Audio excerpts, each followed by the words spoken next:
Friday. That gives you Sunday to, okay.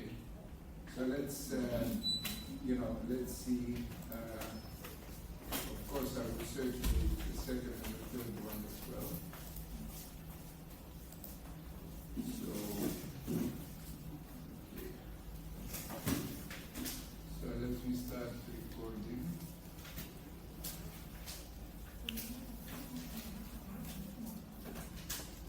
Okay. So what we just said is the first problem set that I sent you, try to do it by Monday, or do it, and then on Monday we will discuss it, because it doesn't make sense to do problem sets, for me to do problem sets that you haven't gone through, right? And let's see, there are 3 problem sets in total. Let's see, maybe we can even discuss 2, or maybe postpone, we'll see. Do it online. Okay, so we did quite a bit of theory and going back and forth, and also the between some descriptive data and then some theory yesterday. So today, this lecture, this chapter, if you like, is very data intensive. But it's actually, it's not that the econometrics is going to be extremely different from what you have seen or what you have come across. But, I spend a lot of time talking about what use to make of data, but also to, how we come up with data, how we construct data, and that's something, rare. You normally don't hear about that, right? You just download a data set and you type regress or something, and you don't think about what went into producing these data. But with household finance data, especially survey data, and I'm going to tell you about different types of data, but especially with survey data, you go into somebody's house and you ask them to tell you what they own and what they owe, everything, right? And these are very personal questions. These are very private questions. So how are you expecting to get reliable answers to those? And how can you elicit reliable answers? So we're going to talk about this as well. Okay. So first of all, let me discuss what types of household portfolio data exist. So if you go, you can get macro data, aggregate data on relevant for portfolios. So in other words, you can get data on aggregate stock holding in the economy, or you can get data on aggregate household debt, right? So that's more sort of from the macro side. What is the problem with just focusing on that and not going for micro level, household level data, or individual level data? The problem with that is how to disentangle different reasons for movements in these aggregates. Okay, so for example, one big problem is you see that stock holdings, right? The value of stock holdings in an economy, in a country, went up from one year to the next, right? You don't know if this is because stock prices went up, right? So people pretty much, in one extreme unrealistic case, everybody was holding the same portfolio of stocks as before, but stock prices went up, and now it's showing up as higher level of stock holding in the economy, right?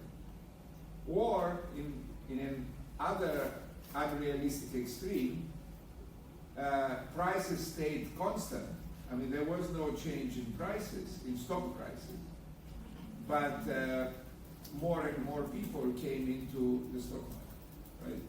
So you have, the first one is a sort of passive change, if you like. The people didn't do anything. It's just that the stock market didn't invest more, didn't liquidate, right? The stock market just went up. The second case is where people did everything, so more people started participating in the stock market. In the literature, we refer to these two extreme things as changes. The first one where everybody is holding more, that's a change in the intensive margin, okay? The intensive margin, the size of stock holdings per household. The second one, where there is an increase in participation, more households get involved, that's called a change, an increase in the extensive margin, okay? So the first case that I described is actually a special one. It is on the intensive margin, but it is also a passive change, not an active change, because people don't decide to save more, it's just the market decides to value more what they have. Okay? Are you with me? You're following? Yes. Okay, so we can't disentangle that, but that can be extremely important, right, for policy purposes, to know if more people are now participating, or if there has been just a change in the valuation. And I should also say the third possibility, I think it's obvious, the third possibility is that the stock market didn't change, again extreme, the stock market didn't change its valuation, but each person, each household bought more stocks. Right? So that's an active change in the intensive margin. Okay? So we can't tell these three changes apart with aggregate macro data. The second thing we cannot tell is, not everybody is the same. There's enormous heterogeneity in households in terms of characteristics. And there can be demographic characteristics, but they can also be attitudes, like risk aversion. How risk averse are certain households versus others. Yesterday we talked about patience as well, right? We talked about prudence. We talked about expectations. So people have different expectations and opinions about stock returns, about the state of the economy tomorrow, about their own incomes, etc., right? So there is this enormous heterogeneity, and when we have across households, and when we look only at the aggregate, we can only talk about aggregate stock holding, and we cannot document the heterogeneity in portfolios, right? So who are the people most likely to participate in stocks? I showed you yesterday the very rich, are significantly more likely to be participating in stocks relative to the rest of the income or wealth deciles. We have no way of seeing this in aggregate data. Then an even subtler thing is that people don't only hold stocks, but they also hold, deposits and, other, risk-free assets. And they also borrow, so they have debts, right? So if you are just looking at aggregate data, you can see what happened to the total volume of stock holding. You can see what happened to the total volume of debts or bank deposits or whatever, but you don't see if these changes refer to the same household, okay? So is it the case that the household who, has now higher stock holding also has more debt, or also has bigger deposits, or any other combination? You can't see across the across the individual portfolio. You cannot see what's happening there. Okay.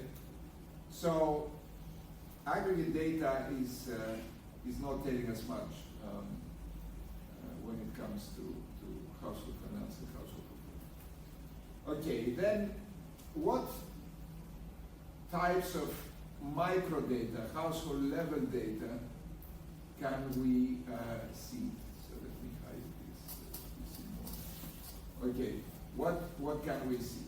So one big first distinction, and I think you're aware of this, is cross sections versus panel data, right? That we did in econometrics. So we have in household finance cross-sectional data. So these are data that are collected once from the households, right? You could be interviewed twice in consecutive, in 2 waves, but that would also happen, as a sheer chance, right? This is not planned. So, and you can also not be tracked. It won't, even if you are asked twice in 2 waves, we will not, the researcher will not be able to see that you are the same person in the 2 waves, right? So cross-sectional data, are run in a particular year. Typically in household finance, maybe the survey runs for 4 or 5 months. Sometimes it can cross the year as well, etc. It does take time. It is not a simple operation because for the big surveys, each of those interviews on average lasts for 1.5 hours. So don't think that you are getting a phone call and somebody asks you, which detergent did you buy, and do you like it, and in 5 minutes it's over. That's not the type of survey we are talking about. We are talking about extensive surveys where indeed you are asked to say everything you own, everything you owe, and also report on your demographics, and also report on your attitudes and preferences and expectations, etc. So it's a long thing. Okay. So when you have this cross-sectional data, it's not possible to account for fixed unobserved factors that may determine individual behavior, the so-called fixed effects, right, that you have in panel data, right? Of course, you cannot introduce them here, but they might affect household financial behavior irrelevantly. Then you have panel data, and panel data are much better because you can track the same households through time. Okay, but of course it's incredibly more expensive to collect, right? Because you have to track the same households over time, right? So you have to make sure they don't disappear. And actually, households, when we're talking about household level data, there are changes in households over time. It's much more challenging than interviewing a single individual, right? Okay, the individual may die, otherwise, they are there, they remain. But households may die without the individuals dying, right? So there may be divorce, or households change dramatically with the arrival of children, for example, and you have to keep track of that. Or, you have, especially I guess in Asia, you have households in which parents, old parents live with the children, right? And then the old parents die, and that is another, big change in the household, and you have to keep track. I'll tell you, perhaps the most extreme example is in one of the American data sets, the US data sets, where they follow you throughout your life, and as you are changing households, you are a child, you are an adult moving, living with your parents, and then you go out and you build your own household, and then you marry, or you get a partner, and you are, there, and then you have children, And eventually, you know, at some point, you die, and after you die, they come again, and they do an exit interview, as they call it, right, with the survivors, you know, with the descendants, because they want to find out what you did, if you left any bequest, if you left any inheritance to them, and how you allocated, you divided your wealth between your children and stuff like that, right? So it can get very extreme. But, you know, very relevant for household finance, right? So, but panel data, you know, this tracking allows you to talk about lots of things, like entries and exits from participation, because you are the same person. So some periods, as we saw in the Norwegian data, some periods you might be in, other periods you may exit, then you may re-enter, and maybe there is a final exit from the stock market. So you can track these things. You can see portfolio rebalancing, shifts of funds across the waves, debt refinancing. You start with a high interest mortgage. Remember the financial crisis, right? You start with a high interest fixed rate mortgage. Interest rates go down. Do you refinance to get the lower interest rate or not? You can track these things with panel data. Then you can talk about frequency of trading. I mentioned it, you know, as one of the topics we'll look at. How fast are you, how frequently are you trading? You can look at investment outcomes. You see the investment, the financial investment, maybe you're able to track the outcome, what came out of it in compute returns, actual returns on the investment. You can track delinquency, you know, falling behind in your payments, maybe in your debt payments, installment debt payments, consumer debt payments, mortgage debt payments, and of course bankruptcy, if you declare that you are unable to repay the mortgage, unable to repay the debt. And because it is panel data, you can control for this unobserved heterogeneity. So you can put household fixed effects, you can put other fixed effects, you know, maybe regional fixed effects in the regression, and you can absorb, you know, part of the factors that may be influencing, may be quite relevant in influencing financial behavior. And you can all do this with cross-section. And this is the exit interview. Now, in terms of ease of collection, as I said, panel surveys are more costly to collect because of attrition, and there are significantly fewer than cross-sectional surveys. There are some international surveys, multi-country surveys, in which, like the ECB, the European Central Bank survey, the Household Finances and Consumption Survey, and there, to complicate things more, some countries do cross-sections, and some other countries do panels. So you have to be careful what they are. Now, what's going on with cross-sections? Are you completely in the dark?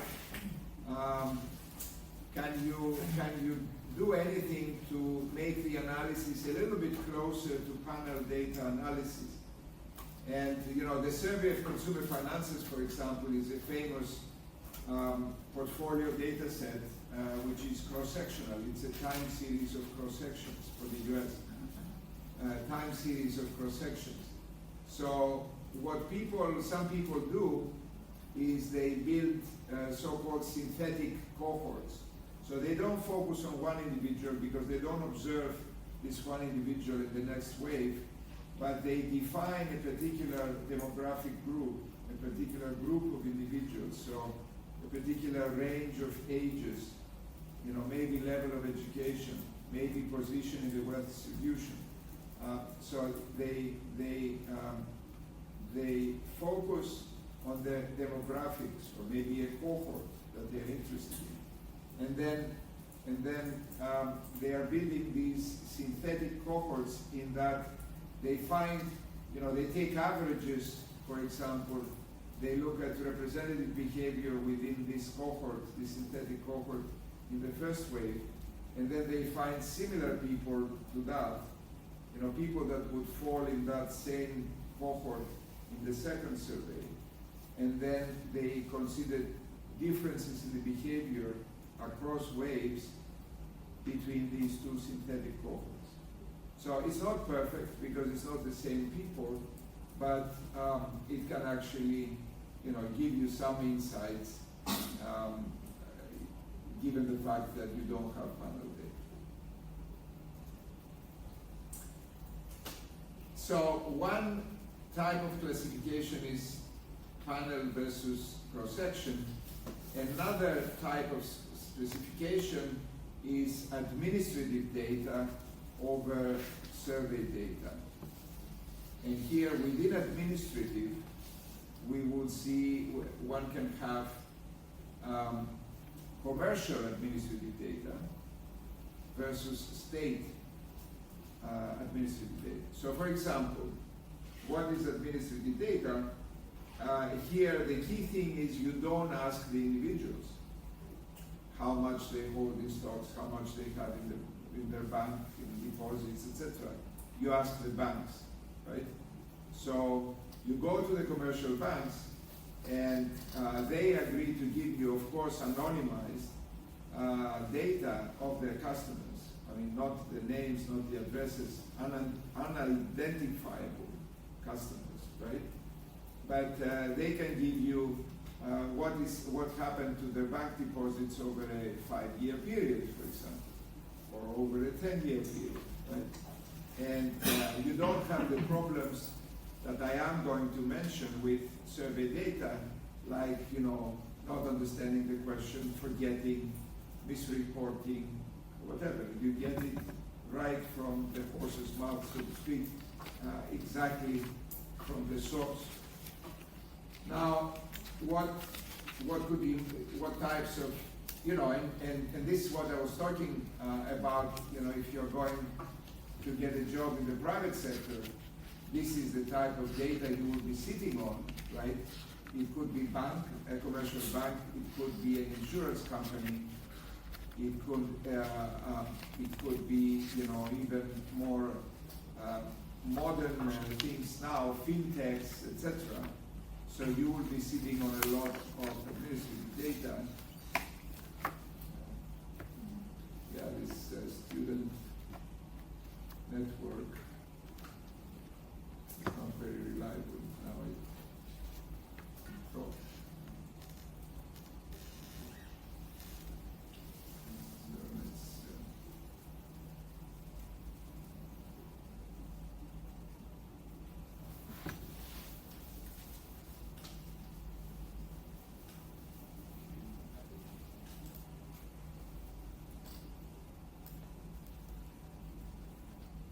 Okay, so state, yes, so these are the commercials. The state agencies, there are lots of them, right? The question is if they're willing to give you the data, right, anonymized.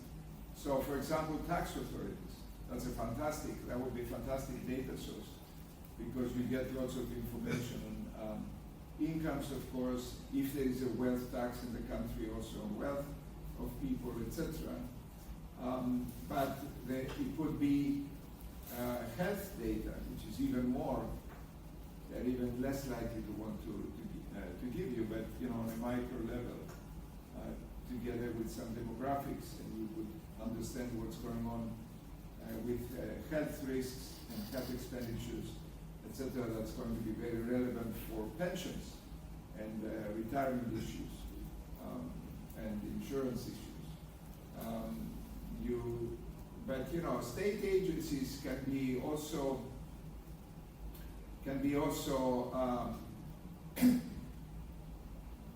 surprising to you, what they are.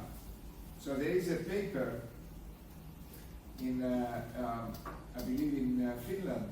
Scandinavian countries have fantastic data, household finance data. So they were able to match people's trading in the stock market, the frequency of trading, with their speeding tickets. Okay? So what they found was that people with lots of speeding tickets were also the people who were pushing the button very often. And you know, the explanation for that is that it's a character trait. So the rush for excitement, right? You're speeding like crazy, and of course you're trading like crazy. Okay, so it was that. So, but less sort of less exotic. You know, a big question in household, you know, an important question in household finance is to what extent cognitive abilities, right, matter for household financial outcomes.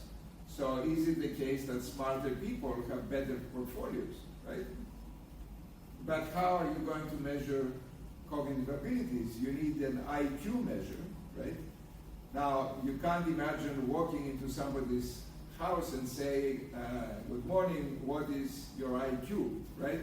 They are not going to be very happy to give you that. But the army measures IQ, right? Typically the army measures IQ. And if you have countries with compulsory, you know, military conscription, that, you know, at least all the men go through the army, then there is a very good data set on IQs there.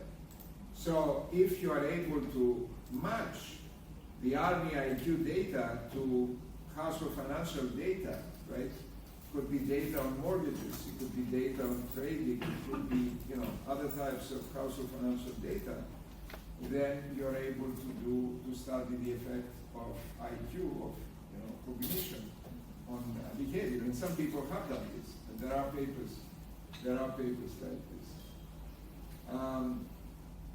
So what are the advantages of administrative data over survey data? I mentioned, you know, some. It's panel data. They track accounts for long periods. They are less subject to measurement error, right? Because they are directly reported from the source. They are less subject to non-response because the bank has agreed. You know, if they agree, if the private entity or the public entity agree to participate, and that's a big if, right? Then they will tell you everything, right? They will give you the data for all the sample. You won't have some people saying, I agree to tell you, and the others not agreeing to tell you. They are, as I said, often directly provided by institutions. They show frequency of trading, size of trades. You can compute rates of return. They show rare events like delinquency and bankruptcy. And here, especially public data can sometimes be linked across diverse data sets. So this is, you know, what I mentioned to you, the two examples with IQ and financial outcomes, or, you know, with speeding tickets and trading frequency. Now, where we are today is really to try to get approval, and especially the providers of public data to approve linking of that data across administrative data sets. So we would be able to learn a lot if we are able to link, for example, mortgage data from mortgages, right, to your tax returns.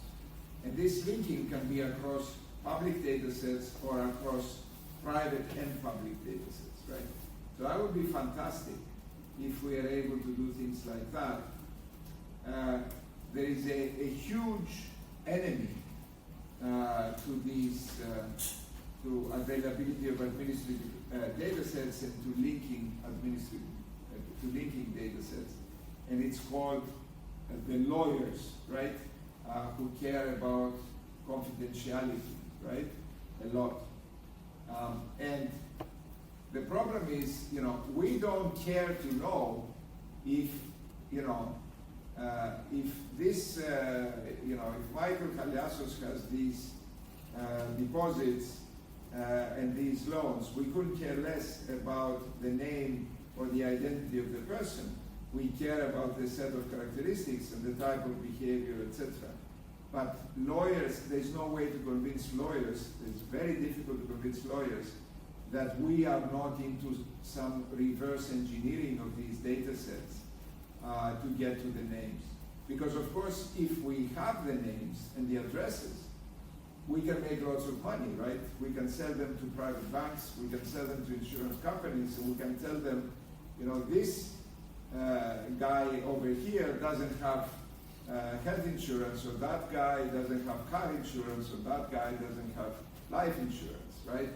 And they can go after them. So there are immense stakes if we are really not interested in research, but in selling data and identities to the private sector. And how to stop this and how sensitive people are to this is actually quite difficult to overcome.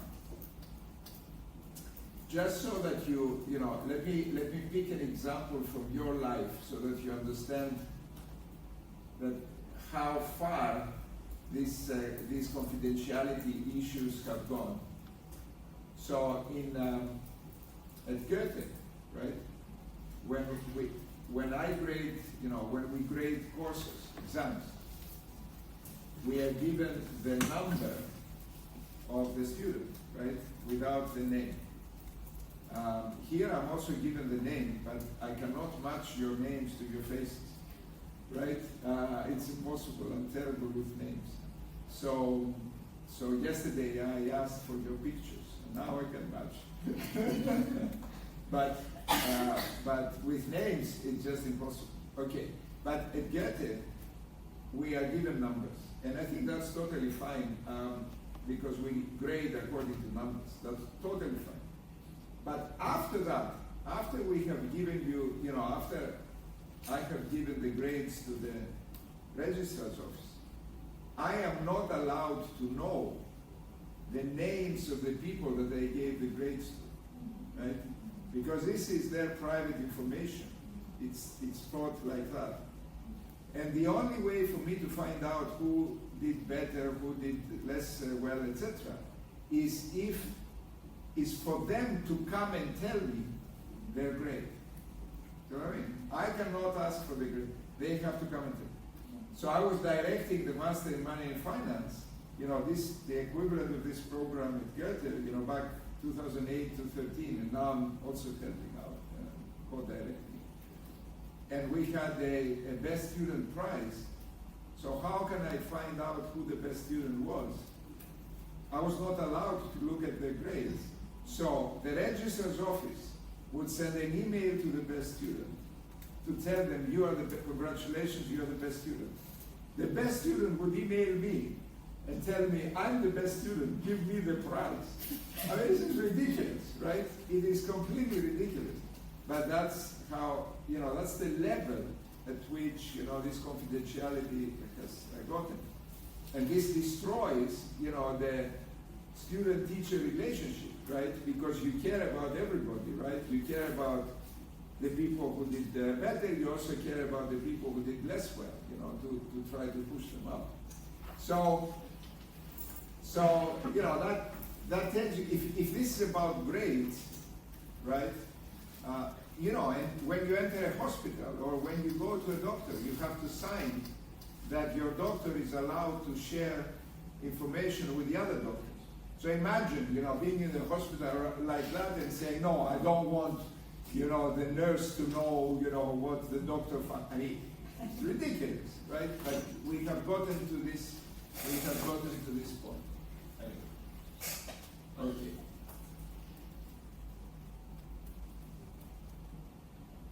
Now, what are limitations of administrative data, right? So here I split them to commercial administrative data and to public ones, so private and public. So if you get deposit data from a bank, this is a selected sample can be a very selected sample because it's only the customers of that bank, right? And you cannot do a two-stage Heckman procedure, right? Because you don't observe the people who could be customers of this bank but chose not to be customers of this bank.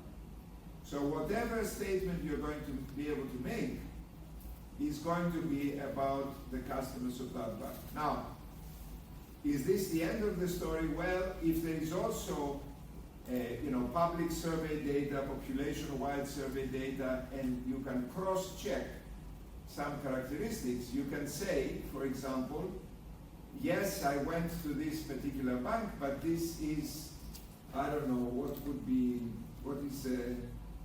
what is the bank with the most customers in Vietnam?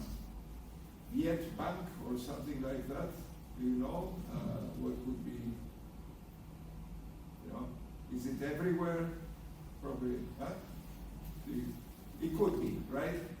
I mean, in Germany, for example, Commerzbank is everywhere, but Deutsche Bank is focused on richer people, right? So if you have a Commerzbank data set, then you're more likely to be capturing the population. But you report statistics in your research. You report statistics of the demographics, in particular of the sample, and you compare them to statistics, population-wide statistics, and that's a way to sort of boost confidence. Or you recognize selection bias. Then it's typically a single product, retirement account. Sometimes you are able to get a bank to give you, quite a bit of the portfolio, so different accounts of the person. So maybe the person has deposit accounts, and it has a credit card account, and it has a mortgage account, and it has a consumer loan account, and maybe the bank will agree to give you data, matched data, not matched, linked data for that, for all its customers across types of accounts. But even if you do get that, right, you cannot easily control for overall wealth because you don't know if this customer has wealth in assets, accounts in other banks, right? So you are only observing what is in that particular bank, but you don't observe the entire portfolio. So maybe, the customer has a deposit account with this bank, a mortgage account with another bank, and maybe a consumer loan with a third bank, and you don't observe the entire portfolio.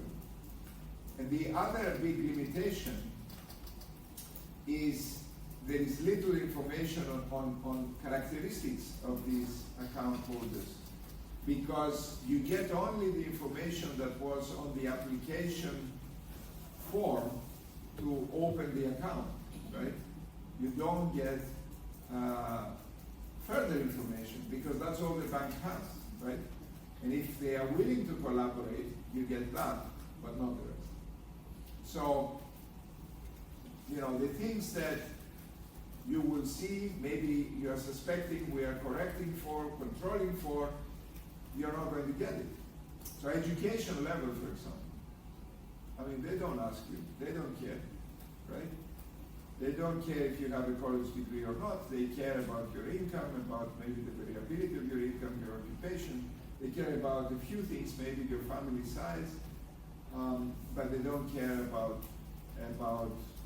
other characteristics that you have. And certainly they don't ask you about your expectations. They may ask you about your risk preferences, how much risk you're willing to take, and that's very good to know. How much experience you've had with certain products, but they don't ask you for lots of things that we would love to know. What are some limitations of public administrative data? So public administrative data, like, for example, the Scandinavian data, a big example of Scandinavian data that has been used a lot for household finance research are data on a wealth tax. Okay, because Scandinavian countries were, at some point or another, taxing wealth.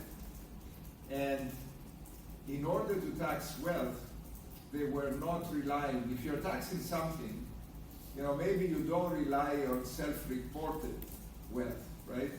So they would go to the banks, they go to the data, to the registries, and they are getting the administrative information on how much you own, and also on the loans, how much you owe from these administrative sources.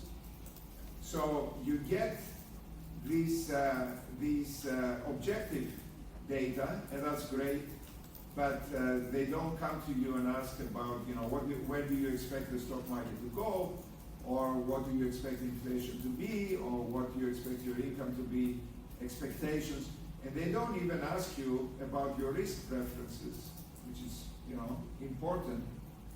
They are there to tax you. So the good aspect is that you get accurate, very accurate data on what you are able to measure.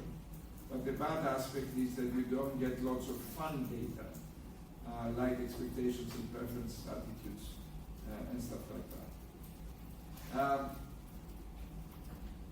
Here, number two is, these are the misery cases. Like, for example, in Sweden was taxing wealth between 1999 and 2007.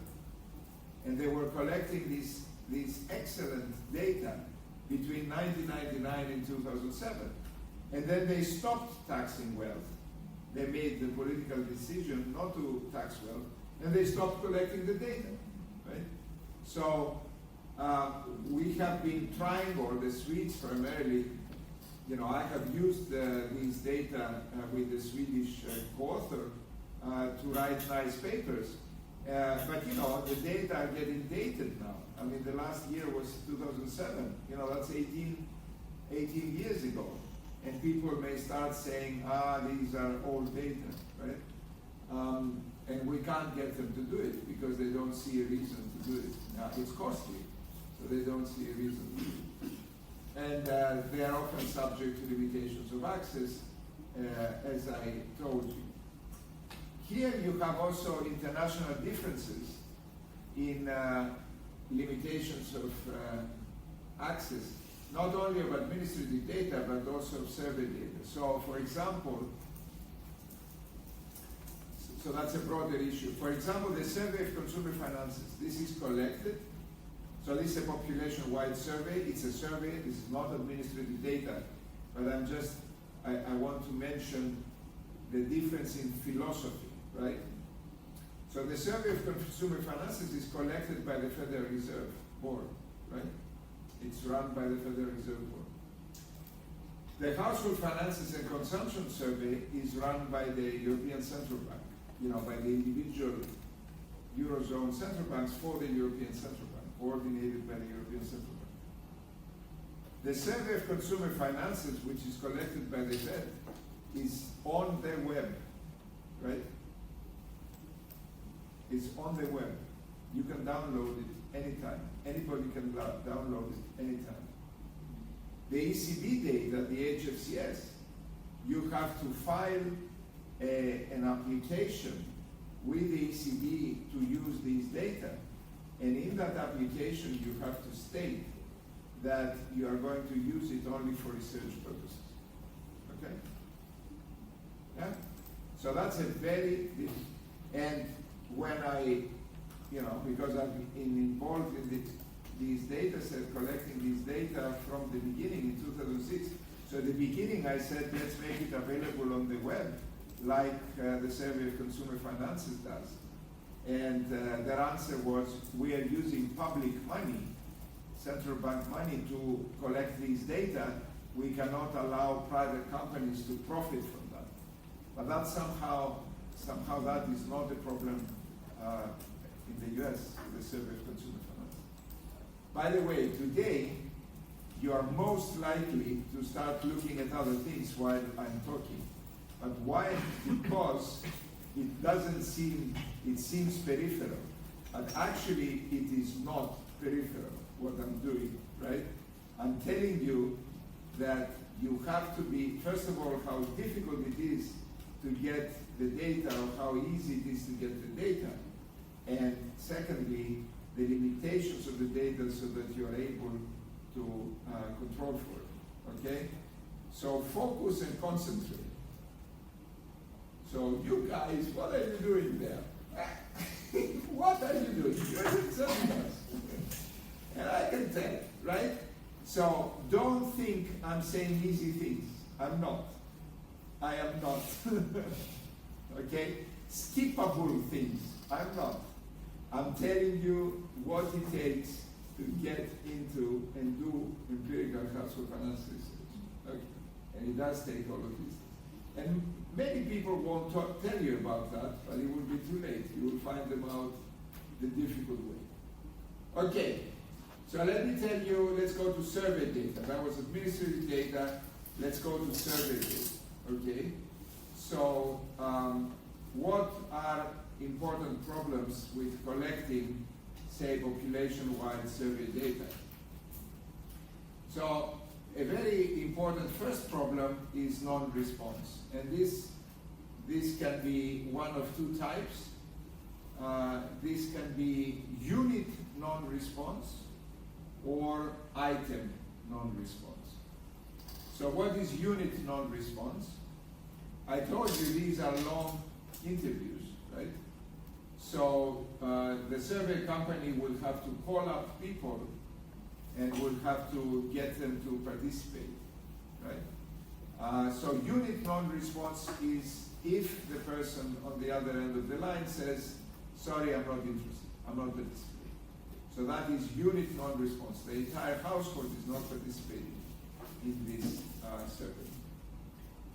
Item non-response is they say, yeah, fine, we are participating, I am participating, and you go through the questions, and at some point you get to the question, how much did you earn last year? How much was your income last year, for example?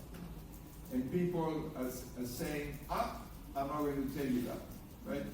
I'm happy to tell you how much I have in stocks, whether I participate in the stock market, deposits, whatever. I'm not telling you about my income, for example, or other things. And that's a big problem, right? Because maybe, you know, you have 80% of the answers from that particular household, but you are missing the income variable, you know, a key variable like that. So then when you run the regressions, when you come to run the regressions, you have a missing variable in one of your, missing observation in one of your control variables, important control variables. And you cannot use that whole set of answers because of that, okay, the first approximation. So unit non-response is also a big problem. The next slide is what you can do about all of these problems, what we try to do. You know, so the next item is, I am participating, I am answering your question on income, for example, but I'm underreporting, right? I'm giving you a lower level of income than the truth, okay? Now, if this is simply sort of classical measurement error, if, you know, some people are forgetting and they're giving you a little bit above and others are giving you a little bit below, it's less of a problem. But if the responses are biased in one direction, you have underreporting, and it happens very much with income, and it also happens very much with debt values. People are ashamed to report, to admit to you that they have high credit card debt, for example, or, you know, even other types of debt, because that's a sign of weakness. That's a sign of somehow maybe suboptimality. I mean, how come they are paying 15, 16% on a credit card to report credit card debt, when there are, in principle, low interest debts available to people in general. It may suggest that either they are stupid and they are not going to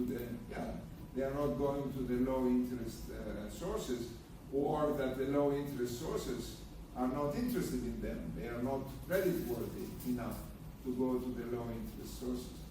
So, underreporting is a problem.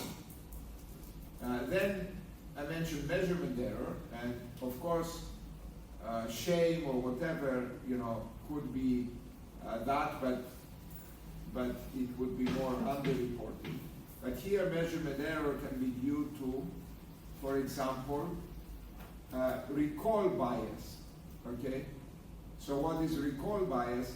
I'm asking how much income did you earn in 2024, right? Because typically we ask about annual income. So, typically I have two choices. Either I can ask you about 2024 calendar year, or I can ask you until the end of last month, end of May, for example,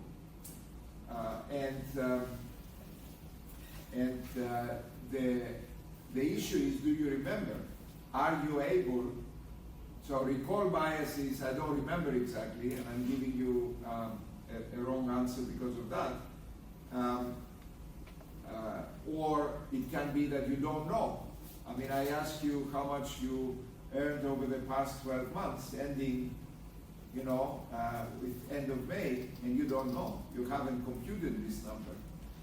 So that can lead to, and then you may say, okay, I know how much I earned last year. It's not really because I filed the tax return, etc.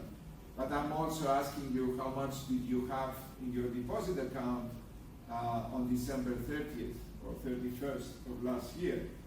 And that, if you have the documents at hand to confirm, it will be accurate, but if you are just recalling, it can be a problem.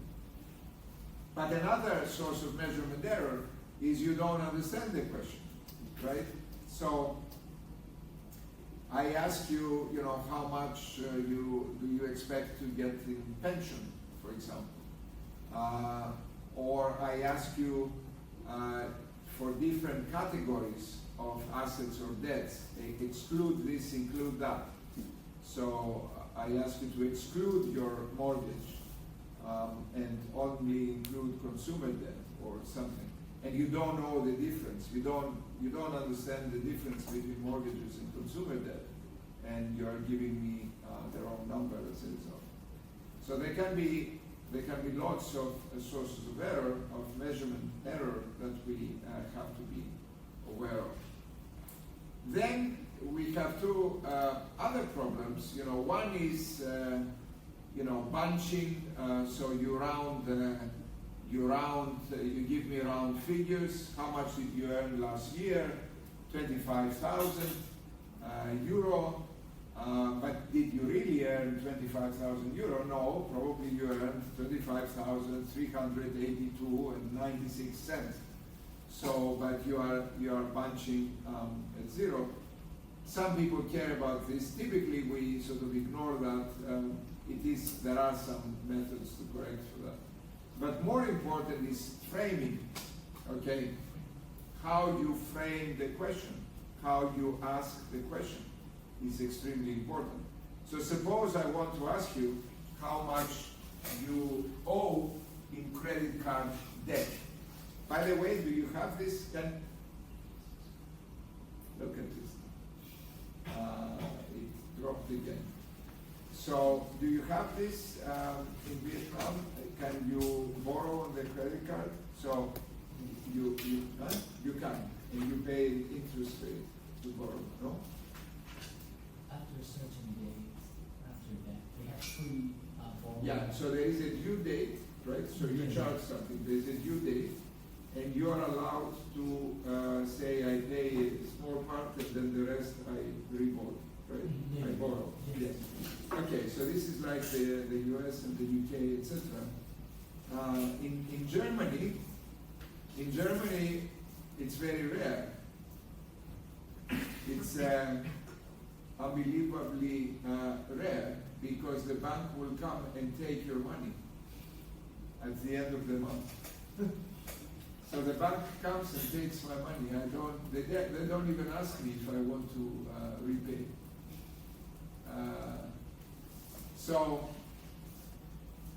Okay. So suppose I want to ask you this, and I told you there is a lot of shame, etc. And it's a sensitive issue. So suppose I frame the question as follows. There are, and of course I'm going to be extreme just to make the point. I mean, nobody would frame it like that. But there are lots of people out there who are so irresponsible that they are borrowing heavily on their credit cards. Are you one of them? I will Okay. in the report. There's no way. I mean, everybody will go to zero, right? If you frame it like this, most people will go to zero, tell you, no, I'm not one of them, right? But compare and contrast. If I say, there are lots of people out there who are having difficulties given the current difficult environment, and they have to borrow on their credit card. Are you one of them, right? That's a very, very different approach, and they're much more likely to tell the truth. So you have these framing issues. And of course you say, you might think, it's very obvious, right?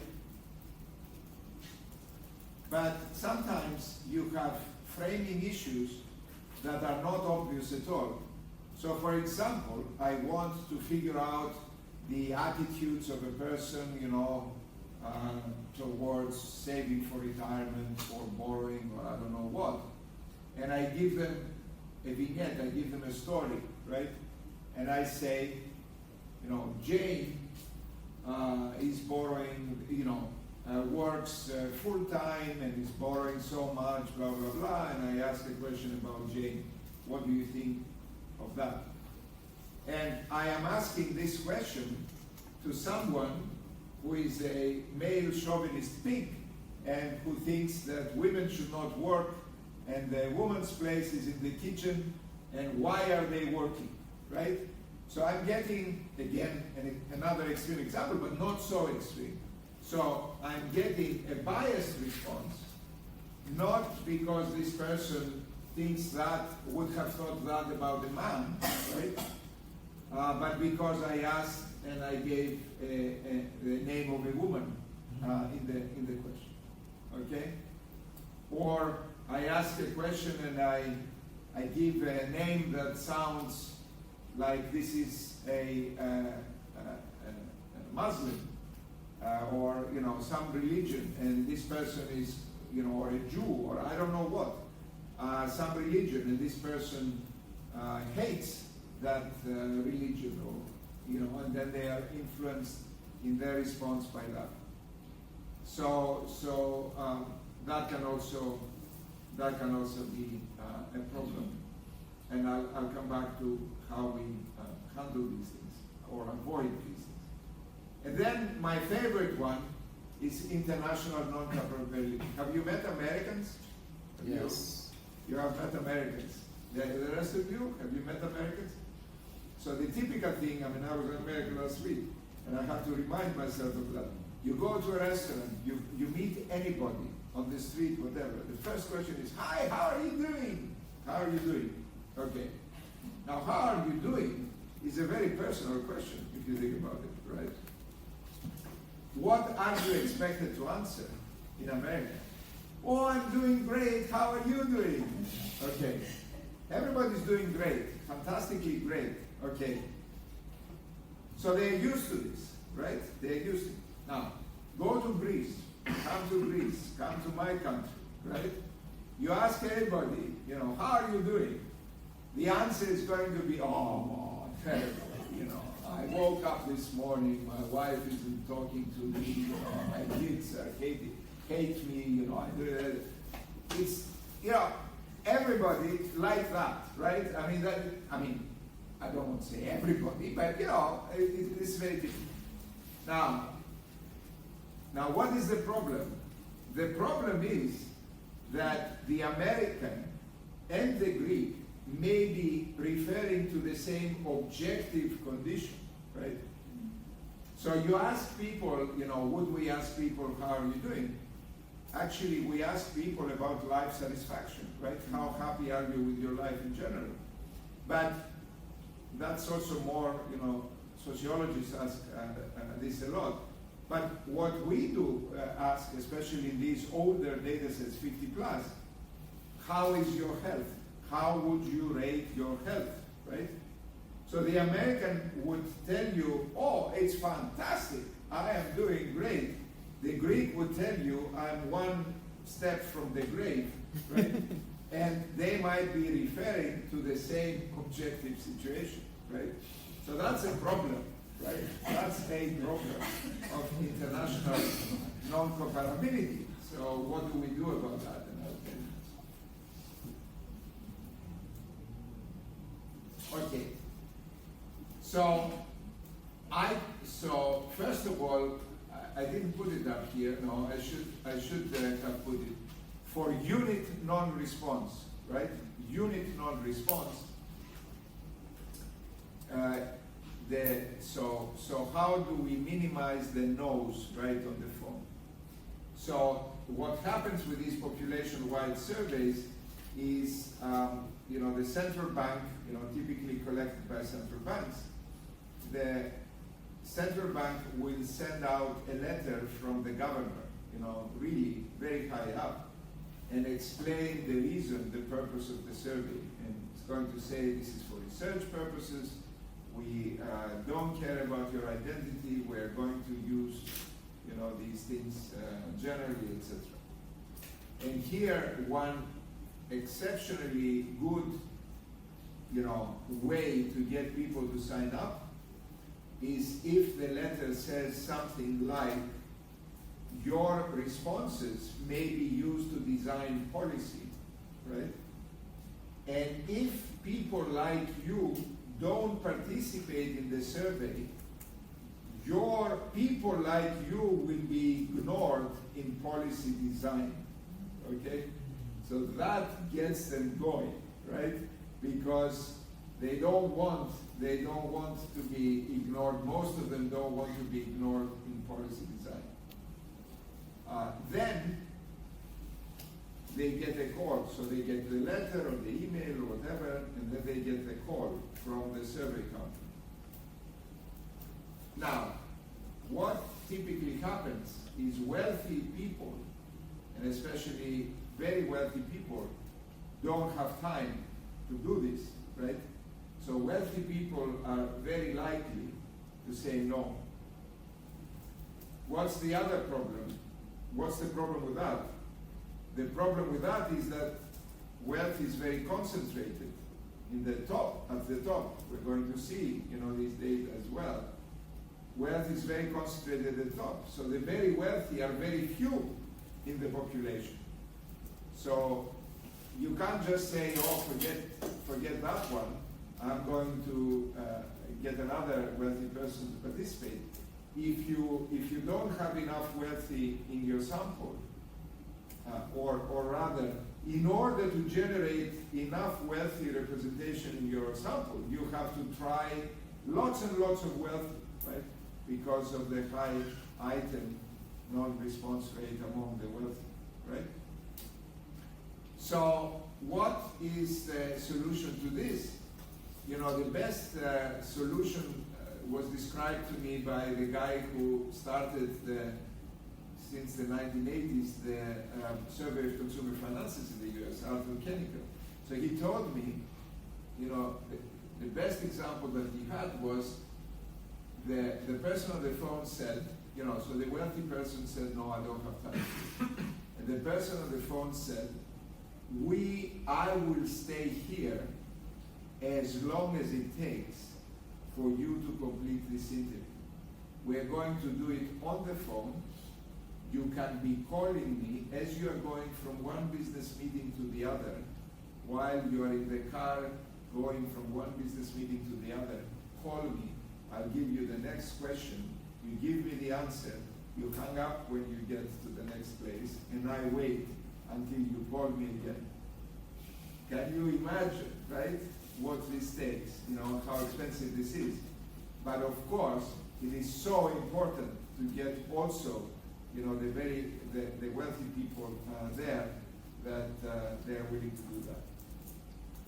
Nevertheless, these population-wide surveys do not get the top, they are not very good in the top 1% of the wealth distribution. These are the Forbes 500 people, right, who are reported in Forbes magazine as being the wealthiest people in America or something like that. Elon Musk is not part of the survey of consumer finances, will never be part of the survey of consumer finances. Why do you think? Why aren't the, you know, ultra-rich members of the data set?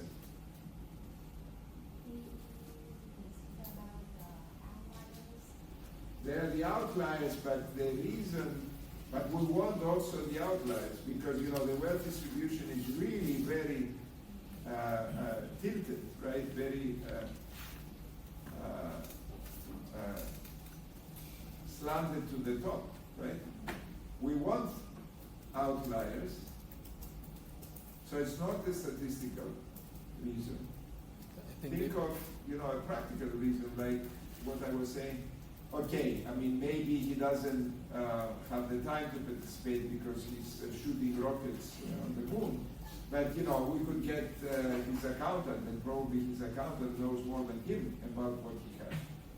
So that, you know, that, but why aren't they in the data set? Why can they never be in this data set? Well, the reason is that if you have such a ridiculous observation in the data set, everybody knows this is Elon Musk.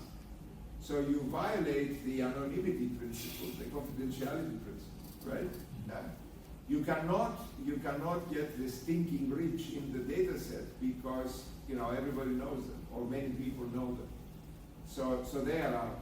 So when you look at studies of what has happened to wealth inequality and the very, very, very top of the wealth distribution, they have to use other ways to infer the wealth of the top.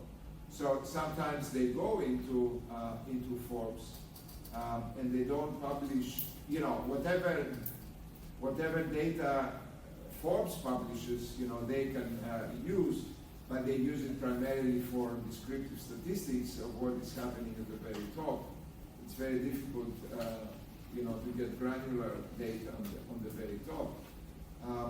But the rest, you know, really, we don't have a very good picture of the very top. Okay, let's go to item non-response, right? So here you have reached the income question, and you're telling me how much did you earn last year, and my answer is I'm not telling you. I'm not telling you, right? I don't want to tell you, right? So what is this approach of unfolding brackets? Now I have an empty observation, right? An empty response. So the interviewer with under unfolding brackets is going to tell me, well, did you earn less than $10,000, right? Less than $10,000. And I'm going to say, well, no, I didn't earn less than $10,000. Immediately, this puts a minimum on my income, right?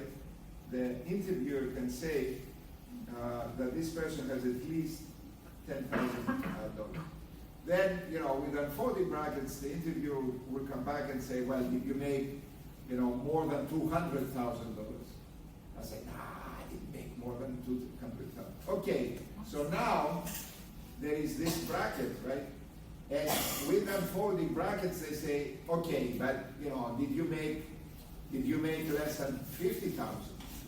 And if you make more than 150, and it keeps getting like that. Okay, this is unfolding bracket. What is the problem with unfolding brackets? That at some point you get kicked out of the room, right?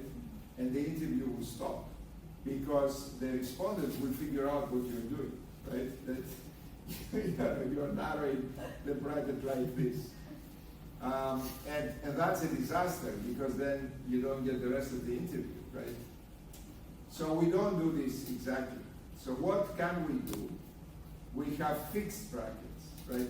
So if the person says, I'm not telling you, they are presented with a table, with a card that has some income brackets on it. And they have to be rather wide, they cannot be $1 wide, right? They have to be rather wide. And we ask them, could you please place yourself in one of these brackets? And that's much less offensive, much less risky for them. And lots of people do that, right? Now you may say, what's going on? Then when we come to do the econometrics, what are we going to do? But what did I tell you yesterday, right? I told you that specifying income brackets or wealth brackets can be even better than using the continuous variable, right? Because it allows the data, it lets the data speak, right, about functional forms. But if you are dead set on using a point, a number for these people, then you make some arbitrary assumption. You say, I'm going to put everybody in who declared themselves to be in that bracket, I'm going to assign them the mean income, or I'm going to assign them the median income in this bracket, based on the other observations. Or if I don't want to use the other observations, I'm going to assign them the midpoint of this bracket, okay? So that's the brackets thing. The other approach, for some people it works, right? But it may still be the case that you're handing them the card and they are just not doing it. They say, no, I'm not going to put myself in any bracket. Okay, forget it. So then you have an empty, a blank observation there. And but if you go into the survey of consumer finances, if you go to household finances and consumption survey, the important variables are complete. So there are no missing observations for, say, income. So how is this accomplished? It's accomplished through imputation. So what's the idea of imputation? And statisticians do this. What's the idea of imputation? The idea of imputation is you have the rest of the people who have given you income levels, right? And you have their characteristics. And you try to find in the data, among those characteristics, which are the best predictors of income. And you're not going to be looking at theory, you're not economic theory or whatever else. You're going to be very mechanical, very statistical. You're going to say, okay, what is the best predictor of income in this survey based on the characteristics that we asked for? And then you run the regression, right? You ask on those characteristics, that can be limited characteristics that you observe for lots of people, including the missing observation people. And then you use this regression, these coefficients, to impute a level of income to that household. Okay. So that would be imputation, right? Understand? Or have you lost interest? I don't think you have. Have you lost interest? You're not allowed to lose interest. You're not allowed to. You are not allowed to choose this elective. You're not allowed to choose whether to attend. You're not allowed to lose interest. Okay, but imputation, what is the problem? The problem is that all the other people you're observing in the data are not going to be exactly on that statistical line, right? They are not going to be on that regression curve, line, whatever. They are going to be randomly off. So what statisticians do is they don't give you exactly the number that comes out of the prediction of the forecast, if you like, of that regression, but they draw a shock, right, an error out of a probability distribution, and they give you the number that came from the regression plus an error, right? So that's what the income they assign to you. Now, of course, they're just drawing one error, and statisticians worry that this also may be too arbitrary, okay? So if you go to the Survey of Consumer Finances, or if you go to the Household Finances and Consumption Survey, you will see that they do this 5 times. So they draw 5 errors, okay?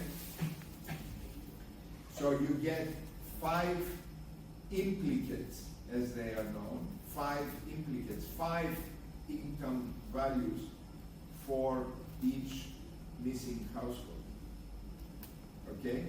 So now, then you have 5 data sets instead of just one, right? Because of this multiple imputation. So in your starter, you will find it MI. There is an MI code for multiple imputation there. Okay?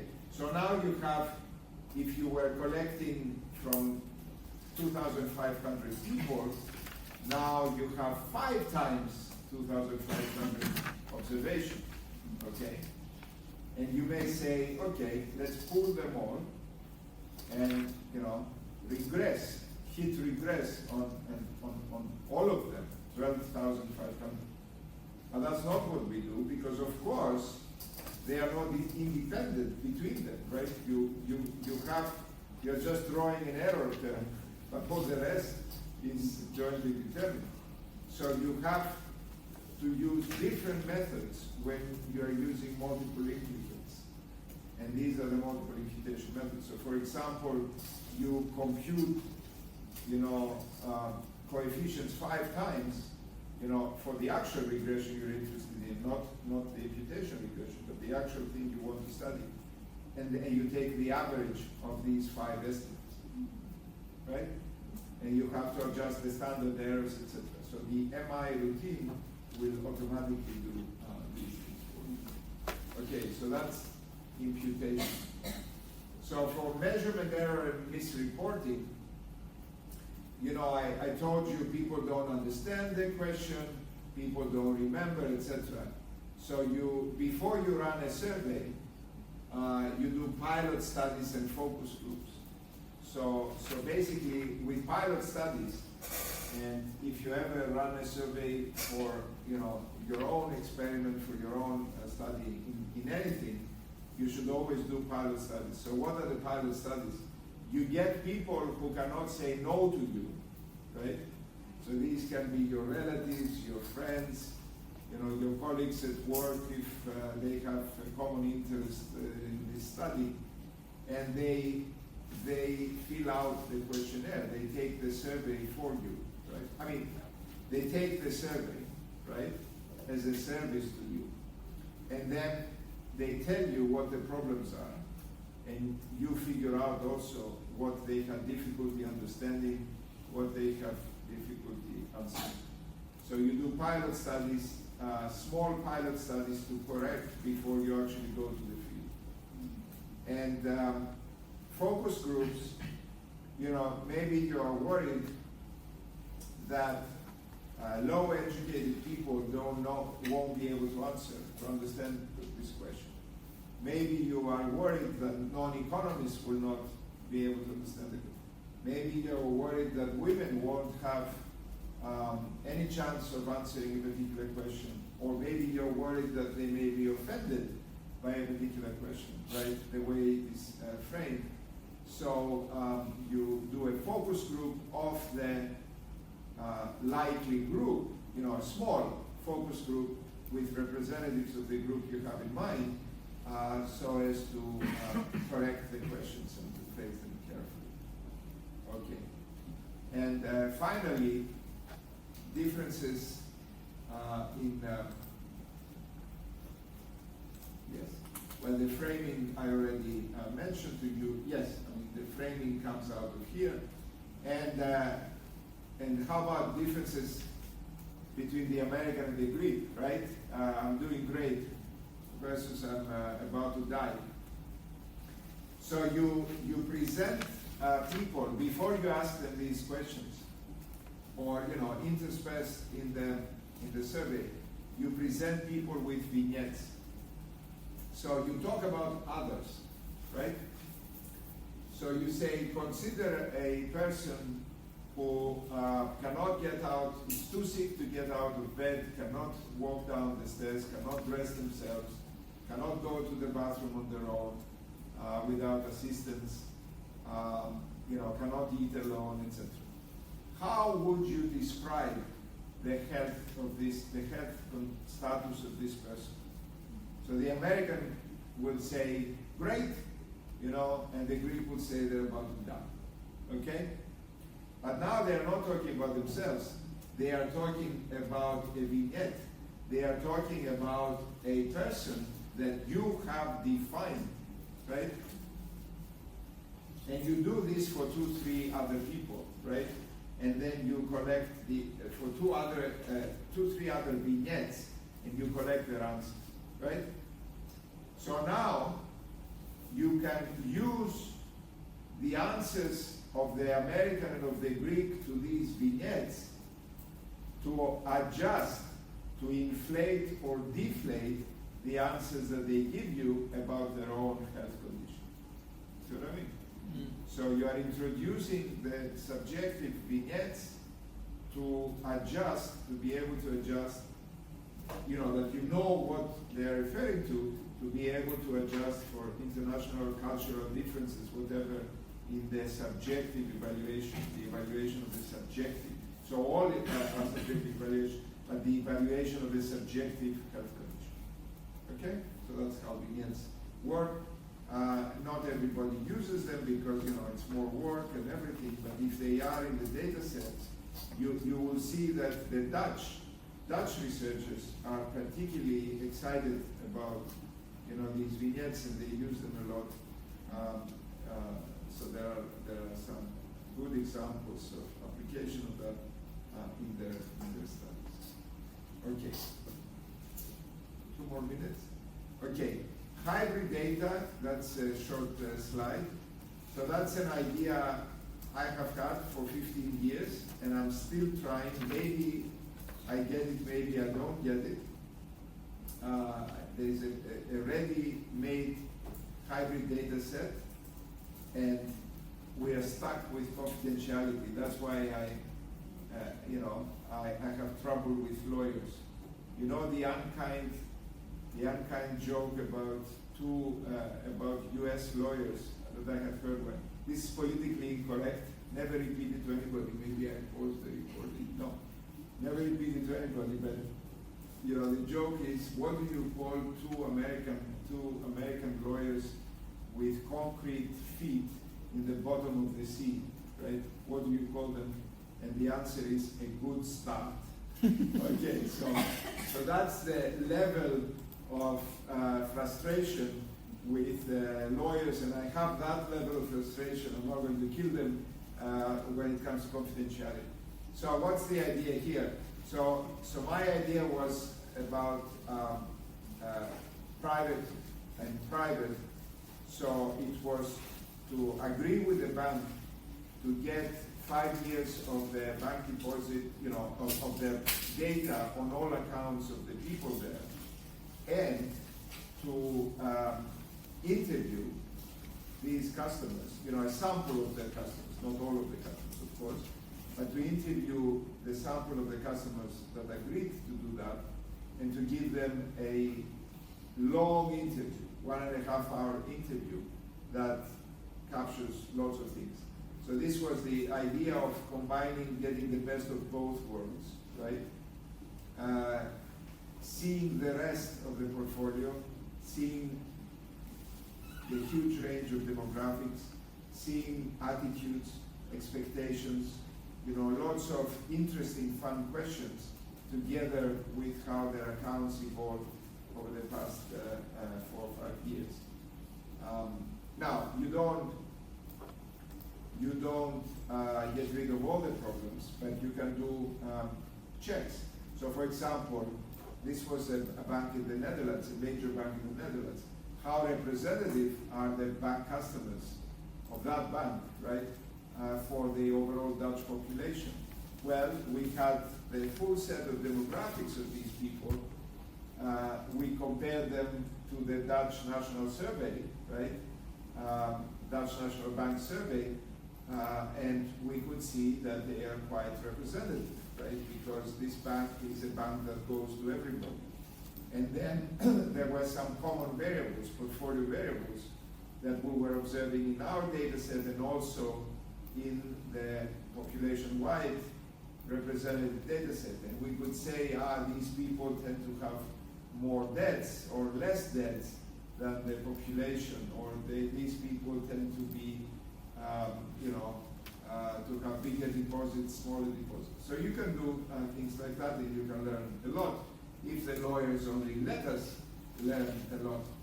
But in principle, you could think of public plus public. So you could have a public survey linked, like the survey of consumer finance, the household finance consumption survey, linked to a public administrative data set, like the tax records of people, right? Or the health records, whatever. But, and in the Netherlands, it turns out you can do that. They have started linking, the survey on household finances, they started linking it to health data, to tax data, etc. You can do private and private, that was my example. Maybe private and public, but here I put, and public and private, but here I put question marks, because if we are having such confidentiality issues, even when we stay within the private sector or when we stay within the public sector, imagine, trying to match public and private data, what's going to happen there. So I'm a little bit even less optimistic about that. But now, of course, there's considerable potential with the emergence of big data and AI, and maybe your generation is going to have a much easier time doing fun analysis like this. Okay, so we break for lunch, and then we come back. So are you enjoying this, or are you bored? You are not allowed to be bored, but are you bored nevertheless? No? I hope not.